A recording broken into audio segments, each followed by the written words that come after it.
Salut, c'est Anto, défi 30 jours pour investir. Aujourd'hui, on parle des devis. Ça y est, t'as fait passer les artisans. Ils t'ont rendu les devis. Après, parfois, quelques relances. Ouais, parfois, faut pas hésiter à les relancer, hein.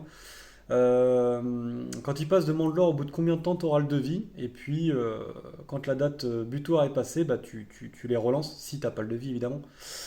Voilà. Certains devis peuvent aller du simple au triple. Donc, faut les comparer entre eux pour une même prestation. Et bah, ça te permet finalement de trouver le bon compromis avec le bon artisan.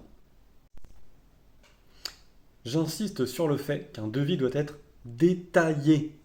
Si l'artisan te rend un devis au forfait en te proposant rénovation de cuisine, 10 000 euros, rénovation de salle de bain, 5 000 euros, rénovation de salon, 20 000 euros, ben tu sais pas ce qu'il va faire en fait. Donc il faut impérativement que chaque poste de travail soit détaillé.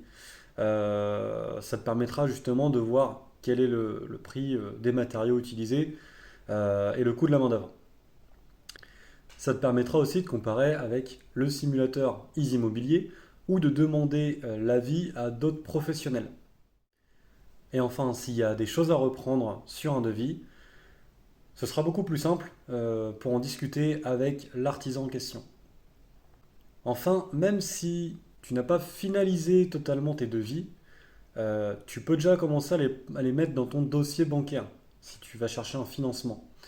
Euh, L'idée, c'est que tu arrives à avoir ton financement le plus rapidement possible et puis tu pourras finaliser ton devis après et de préférence à la baisse.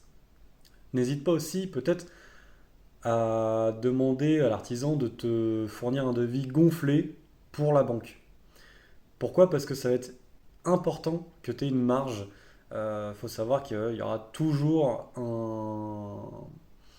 un problème que tu n'auras peut-être pas anticipé ou si tu achètes une ruine, eh ben, tu vas bien finir par découvrir quelque chose et forcément ça engendre des coûts supplémentaires.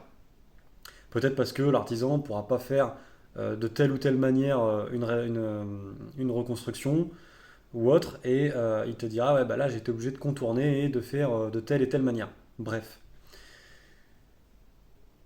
le principal c'est que tu puisses avoir financé peut-être un peu plus et que à la fin des travaux, s'il te reste un fonds de travaux, eh ben, tu demanderas à la banque de l'enlever de ton crédit et ensuite tu obtiendras, on en parlera dans le financement, mais tu obtiendras ton tableau d'amortissement final.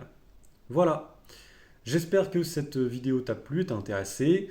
N'hésite pas si tu as des questions à venir en message privé. Tu peux retrouver ma formation offerte dans le lien en bio. Et puis je te dis à bientôt. Ciao!